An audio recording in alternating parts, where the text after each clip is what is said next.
And we're off. Hello. Oh shit. I might have to very quickly stop soon. Aiden awkwardly mimes something with his hands, like he's unsure what to do with them. No hands? He asks quietly. Just your mouth. Think of it as punishment for throwing popcorn all over me. Goddess. Yeah, I'm so sorry, goddess. I'll clean it all. I mean, eat. He exclaims, a little too enthusiastic. Then I'll start, he says quietly before moving his lips closer to my face. For a second, I think he's going to kiss me until I feel him pull out a kernel of popcorn from my hair. Well, that was completely unexpected. It was in my hair? I try to remain composed, pushing out any thoughts of Aiden kissing me. Aiden makes a tiny noise. It's, down your... I look down and see that a couple of kernels have rolled down my top and settled in my cleavage. I probably should have looked to see where everything had spilled before telling him to use his mouth. Silly me, thinking everything had basically fallen into my lap. Well, I said use your mouth, I say, steadfast. I push out my chest for easier access, remaining cool and composed, or at least appear to be. Yes, goddess. Aiden's hair grazes against my cheek, my chin, and eventually my collarbone as he moves in. His hot breath hits my skin as he lingers there for a second, mustering up the courage to get any closer. I feel my heart beating faster, waiting until he picks them off. His breath is making me feel all kinds of things. Then he finally takes the plunge, nestling his face in between my boobs. I feel the wetness of his tongue as he reaches for the popcorn and manages to fish out one of them. I hear the crunch as he eats it. I try and steady my breathing, feeling my skin grow hot where Aiden's face is touching me. His hair is a little itchy too, but it's not a bad kind of itch. I grab the remaining armrest with my hand and clench it, preventing myself from running it through Aiden's hair and stroke his head. Then Aiden is back for more, nuzzling in my neck, and his tongue slithers down my cleavage to take out the remaining piece. I take in a shallow breath, closing my eyes. This is... revving me up. Aiden finally pulls back, his eyes meeting mine with the kernel innocently wedged between his teeth. He looks so cute right now, like a very obedient pet. One that said he liked me. I can't help but compliment him. You're a good little prince. Aiden crunches down on the popcorn and swallows it, then gives me a very sweet smile. Do you forgive me? He asks. Only if you get every last one of them, I say, gesturing towards the remaining popcorn on my lap. Of course, he says in a much more confident and sexy tone. Before I know it, he's lowered his body so that his face is above my lap, picking out popcorn here and there. All I see is a mountain of hair in front of me, and I'm itching to run my hand through it. He's actually using his mouth to clean up. His hands have only been used to steady himself. The urge to touch him is too great, and I finally flex my fingers and reach out to his hair. My fingers drag across his soft teal locks. Aiden flinches, not expecting the contact, then turns his head to look at me. Am I distracting you? I ask, wondering if I should stop. I'm distracted by you every second, he grins mischievously. I tug on his hair, forcing him down into my lap so he can't see me lose my composure. Aiden dances this line where he's flustered one second, then is able to say something really cheesy the next. Not to say I don't like it, quite the opposite. I start stroking the back of his head, playing with his hair as he feasts in my lap. It seems to actively encourage him. Somewhere in the back, a movie about a fish is playing, but I have way more important things to focus on. Eventually, Aiden comes up for air, figuratively speaking. I think that's all, he says, noting that my lap is now empty. I wiggle around on the seat and feel the popcorn between my thighs. No, that's not all, I tell him. I'm aching for more physical contact with him. I spread my legs and hike up my dress so that the hemline crosses over my knees. Some of them fell between my legs. Between? He echoes nervously. Better get down on your knees, I offer as advice. Aiden clears his throat while wiping his mouth with the back of his hand. Wordlessly, he gets up from his seat and shuffles in front of me, bending down on his knees just like I told him. See them? I ask. I do, he answers. I sit closer to the edge of my seat, my fingers wrapped around the dress's hemline to give Aiden easier access. I cup his cheek with my hand, eventually brushing it into his hair. He's so cute. You're almost done, I note. Aiden leans into my hand with a soft smile before pulling away and reaching in between my legs. His hair is ticklish, but the sensation is ignored once I feel the hotness of his tongue make contact with the inside of my thigh, however briefly. He chomps down on the popcorn before finding the next, going deeper between my thighs. Aiden is being so obedient, so cute, and... I feel myself flinch when it gets a bit too daringly close to her underoos. By now, his head is completely underneath my dress. His lips pucker up against my thigh, taking away a piece of popcorn. I sigh in response. My senses have heightened, so any slight touch is making me feel good. I want to push him in further. But I'm going to be stopping soon. My fingers cup the back of his head, guiding him closer, which only seems to excite him more. He takes another one in his mouth, chewing softly, taking his time to move to the next one. And then he gets dangerously close, to the point I can feel his hot breath. I wonder if he can see... I'm not saying this. Aiden tilts his head forwards to reach the kernel, and the tip of his nose accidentally grazes blah blah blah, sending a slight shockwave down my legs. I moan involuntarily. I cover my own mouth in response, nearly embarrassed. Goddess. He speaks softly, his voice a little out of breath. I think that's all. I bite down on my lips and tighten my hold on his hair, keeping him locked in place. No, I say as I wiggle a bit in my seat. I think you forgot one. Too turned on to care, I guide him even deeper. Au revoir.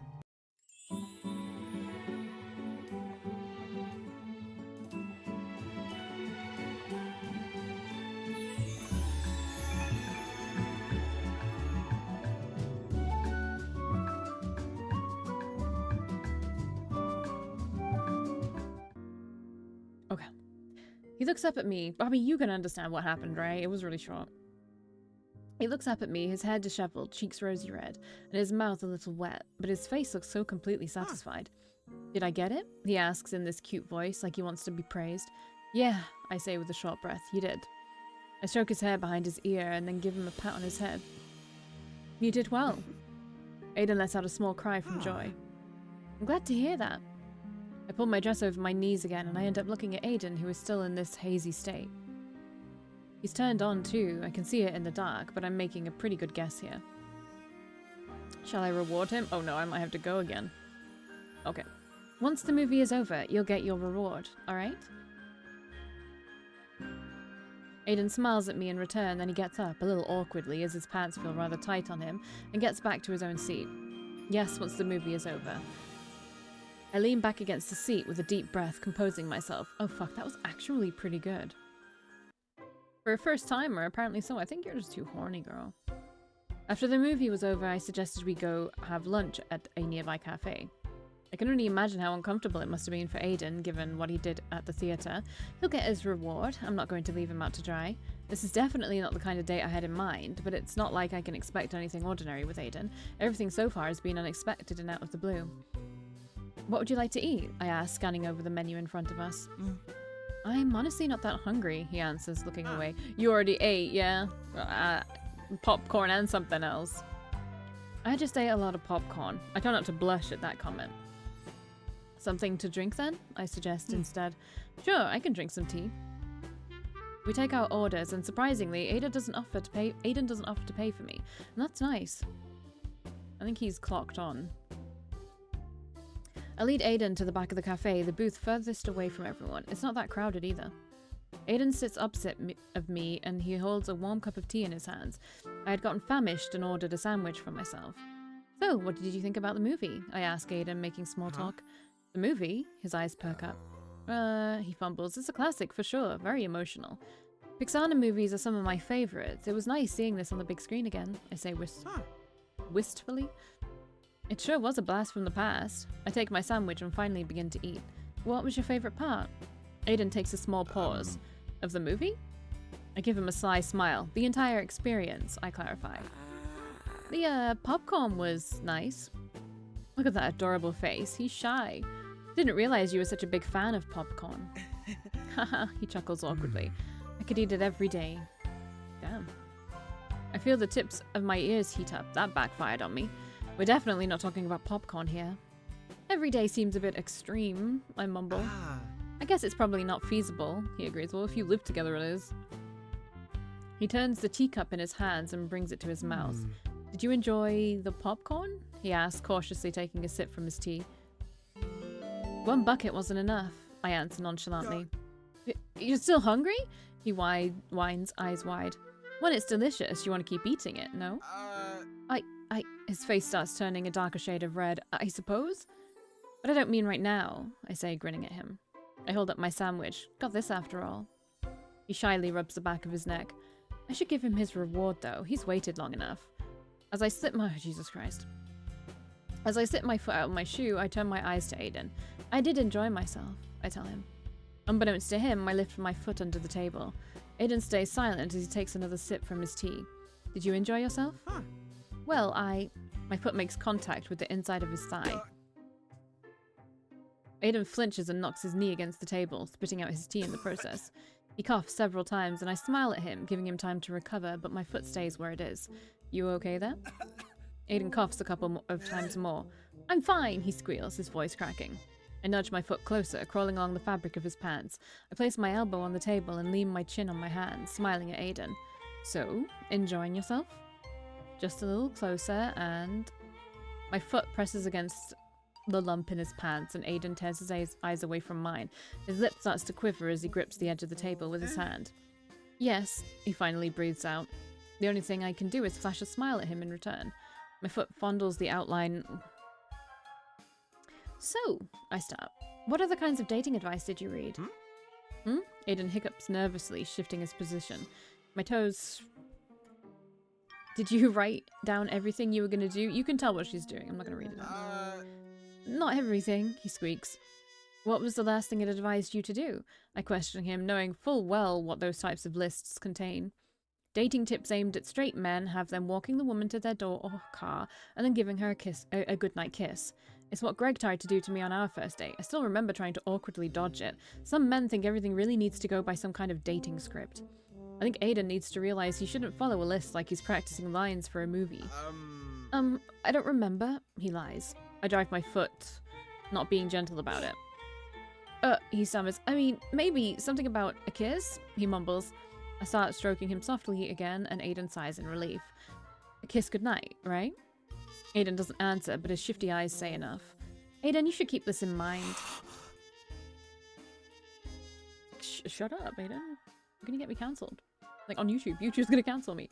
I move my foot up against his penis, making Aiden exhale a tiny breath. I don't think those tips work for anyone, least of all me, I explain. Dating isn't like following a script. Not only are people individuals, but dates deviate away from scripts all the time. I stress that last part by making circles against his pants. Nothing about what we're doing is standard. I just wanted to be prepared. I don't have much experience, he says, looking like a wounded puppy. Oh, I didn't mean to berate him or anything. I only wanted to teach him a little life lesson. Don't get me wrong. I think it's really cute you looked up online dating tips, I say with a laugh. But it's better to just experience the date for yourself. Don't try to force yourself to do things that... I rub him harder and Aiden temporarily squeezes his eyes shut. You wouldn't want to do anyway. Goddess. Yes, goddess, he replies almost apologetically. Sitting here like this, playing footsie with Aiden under the table, literally having him in my power, has already been a much better date than any other one I've been on before. Seeing that face contort into glimpses of pleasure as he desperately tries to keep himself composed, not letting anyone know what we're doing in the cafe. I'm not getting that weird feeling in my stomach anymore that something was off about my previous dates. For the longest time, I couldn't pinpoint exactly what. It wasn't that any of the guys were unattractive, though Greg certainly repulses me at the moment, but they didn't click with me. Anytime I tried to be me, I got squashed down or felt like I was in the wrong. But Aiden hasn't. He's been the opposite. He's been welcoming anything I throw at him. I can't imagine doing what I'm doing to Aiden to anyone else. That's what was missing from those dates. Aiden. It's Aiden that excites me, that makes me explore aspects of myself that I never knew I had, or should I say, suppressed. I promise I'll do better next time, says Aiden. I rub him more furiously than before, stroking across. Next time? I nearly scoff. Aren't you getting ahead of yourself? I mean, I would totally accept a next time, I'm not going to deny that, but it's fun making him squirm and think about what he said. You're right, sorry, he quickly apologizes. Of course, I shouldn't assume that there's a next time, he mutters, trying to prevent himself from groaning. I guess I can throw him a bone, figuratively speaking. Well, I wouldn't mind if there's a next time, I say casually. Oh. You wouldn't? His eyes start to sparkle with hope. God, he's so cute. Yeah, I think it could be fun. We could go someplace where we'd be more naked. I smile at him deviously as I feel his... Naked? He gulps, face flushing. A place where you can show off your skills, I continue. I'm such a tease. Oh. Skills? He repeats without a stutter. I can feel him... Of course. I'm curious how well you swim after knowing you were a lifeguard. Aiden remains quiet, a bit confused. I want to go swimming, I say, smiling. Oh, he breathes out. What, did you think I was talking about something else? I ask, giving him an innocent look. Aiden just pouts at me. You want to go swimming? A little. Okay, a lot. I want to see Aiden in his swimming trunks, or Speedo if he has one, and see his cute lanky body. Well, you said you haven't gone swimming in a while. With a reason, of course, but honestly, this is something that did come to my mind. I want to make him feel more at ease doing something he used to enjoy. He pauses, but then people can see me. You're also forgetting something else, I say mysteriously. What's that? I push my foot against him harder, making Aiden bite back a squeal. You can see me too. In a bathing suit, that is. That seems to perk him up, and he leans in closer to my foot. Or would you prefer a bikini? Aiden slams his hand down on the table. Bikini! He nearly moans. Oh my, you're certainly enthusiastic about bikinis, I giggle. Can I assume you're interested in going swimming with me then? Aiden bites down on his bottom lip, focusing on me. At this point, I don't think Aiden is thinking about anything else besides his own pleasure. Of course, he breathes out. Looking forward to it. Oh.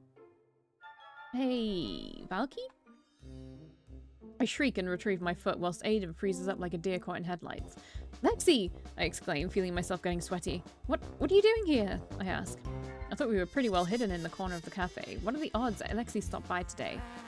You know I work nearby, right? I come to this cafe for lunch sometimes. I slip my foot back into my shoe and try to pretend we weren't just doing something completely perverted. Thankfully, the colour in Aiden's face is quickly drained. Right, work. Didn't realise you had a shift today. Lexi's eyes finally land on Aiden, who's been trying to blend in with the background. She's looking at him, waiting for him to introduce himself. She's curious. This is Aiden, I introduce him. Ah, Ziggy, she realizes. Nice to meet ya. Aiden, this is Lexi, or as you know her, Voodoo Love. What a coincidence, he says shyly, turning his face away from her. We are kind of on a date right now, I tell her. It's not exactly fair to Aiden if Lexi butts in. A date? She echoes, sounding surprised. Aiden just blushes and looks down at the table. Didn't you catfish her? Oof, getting called out like that. You know what? I shouldn't butt in. Lexi puts her hands up, shaking her head. I'm just gonna go eat something and get back to my stressful work. My offer still stands, you know, I point out, referring to our previous conversation. Ah, making me look good, right? She giggles. Then she folds her arms and her expression turns serious. My boss is in the store today, she mumbles. That sounds like an opportunity, but I'm also on a date with Aiden. I turn to him, looking apologetic. Would you mind cutting our date short and helping Lexi out? Sure, I didn't plan for the cafe after all, says Aiden. Lexi looks back and forth between me and Aiden, surprised. But help with what? He asks. We're gonna cause a scene, I say, smiling in anticipation. Oh, no bum bum bum bum bum. Okay. After finishing our lunch, we head to Lexi's workplace, a drugstore. She seems nervous when she enters. I'm still not entirely sure what you're up to, Valkii, she says, sounding worried. I mean, neither am I shrug. So this is where you work? Aiden asks. He's been filled in on the way here about what I'm trying to achieve to make Lexi look good in front of her boss. Yes. Do your customers also randomly leave their trash behind in between your products? He asks. Oh my god, yes! Retail sucks so much, she huffs. I can relate to that, Aiden chuckles. You just need to get a better position, and you, I point at Aiden, should probably quit or something. Aiden looks like he's about to protest until Lexi shushes us both. There he is. She points at a middle-aged man writing down something on a notepad. Alright, time to cause a scene. Lexi, make sure you do your best, I tell her. It would help if you let me know what exactly you're planning. I see some hair products behind the two of them and my eyes focus on the different coloured scrunchies. No time! My brain frazzles and in a second I've shoved Aiden against a tall stack of cardboard boxes. Sorry Aiden, you are a convenient target. Not expecting this in the least, Aiden stumbles and falls over the boxes. It makes quite the ruckus, getting everyone's attention in the store. It's a little reminiscent of when he fell over the potted plants back at the mall. How dare you! I yell at him. Aiden gathers himself up from the floor, looking absolutely confused. I told you I wanted lilac, not magenta, I hiss in an exaggerated tone. Realizing he has to play along, Aiden dusts off his pants. What's the difference? Are you kidding me? I roar. Lexi finally jumps in between us. Hey y'all, is there anything I can do to help you with? She asks, nearly pleading. Her boss has come over as well. What's going on? He asks in this low and serious voice. What's wrong is that this idiot can't even tell the difference between two shades of colours, I complain. He got me the magenta scrunchie instead of the lilac one I wanted. I pout and point at the rack behind everyone, which hosts a variety of hairstyling products. I'm so sorry, Aiden wails, and suddenly he's on the floor bowing. Oh, that's some dramatic acting. Please, punish me. I have to hold back my smile and place my hands on my hips. You don't even deserve to breathe the same air as me, I huff. I am not worthy, not worthy. Lexi looks confused, but is trying her best. She runs over to the rack and retrieves a purple-looking scrunchie. Look, ma'am, you can easily exchange them for the right colour. No harm done, she says in a professional tone. I take the scrunchie from her hand, dramatically rolling my eyes. I suppose I can. I snap my fingers at Aiden. You, get up. Exchange this. Right away. Aiden scrambles to get up and takes the scrunchie out of my hands. Yes, let's go to the register. It's this way, Lexi says with a smile, guiding Aiden away. The man grunts and turns to Lexi. Make sure you exchange the product and apologize to the lady. Will do, sir. We all walk to the register, and once the boss is out of sight, Lexi sighs loudly. She elbows me in the side. That's what you come up with? I'm sorry, it was the first thing that popped into my head. Also, I'm really sorry for pushing you. Are you okay? Did I hurt you?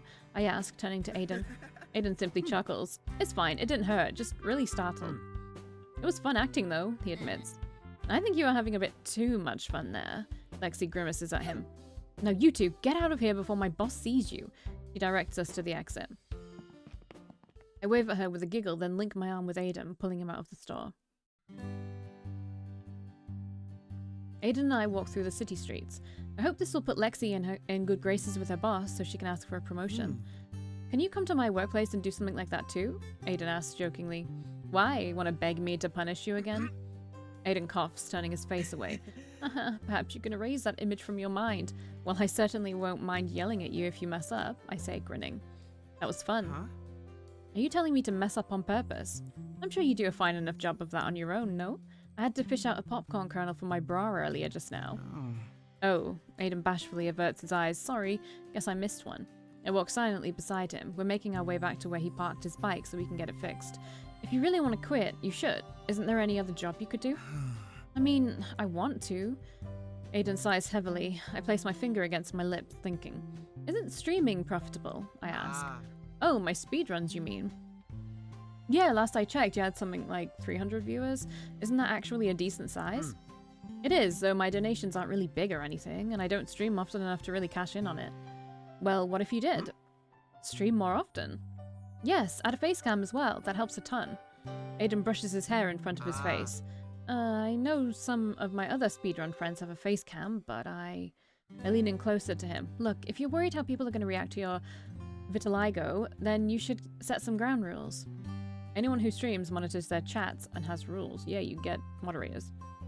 Add a small description about your vitiligo in your About Me section and get a moderator that monitors the chat and removes any unpleasant messages. Aiden remains silent, contemplating my suggestions. I don't know, he breathes out. That still seems rather scary. I've seen a streamer who was legit blind, who was missing an eye too. Looked pretty gruesome, but he had thousands of viewers. The chat was pretty supportive too. Oh, I think I know who you mean. See? It can work out. I'm just saying, if you own up to it, it's not a big deal. But then there would be videos of me online, he complains. Well, if he doesn't want to, he doesn't want to. I do think he could continue to grow his audience and make streaming his full-time job. I've seen full-time streamers with only 100 viewers each time. As long as people donate, you can make a decent enough wage. Think it over. You don't hate streaming, right? No, I don't. I do enjoy it. I've never considered going full-time, though. What if you become super famous, huh? I tease him with a smile. Ha! Never gonna happen. You'd get all these adoring fans throwing themselves at your feet, talking about Aiden, the greatest speedrunner alive. I think you're vastly overestimating the popularity of speedrunners here. I might even have some competition. Trust me, there's no competition here, he laughs. No one would want me. I stop walking and stand still.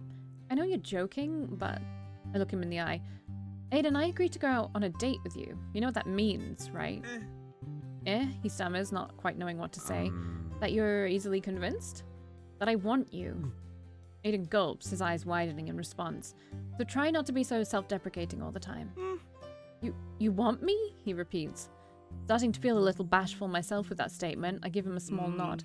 Aiden's face gradually starts getting more red. His timid demeanor is contagious and I feel myself start to blush too. Damn it, he's cute. Why is it that I have a lot more confidence when I'm doing lewd things to him, but when it comes to discussing feelings, I still get shy? Sorry, I think my brain short-circuited there, he admits. What do you say? Should we go ahead and pick up your bike and fix your tire? I suggest, changing subjects. Oh, right, completely forgot. Come on, let's go, I say as butterflies well up in my stomach. Bum, ba-dum, ba-dum, bum, bum. Okay, I'll see you in the next one.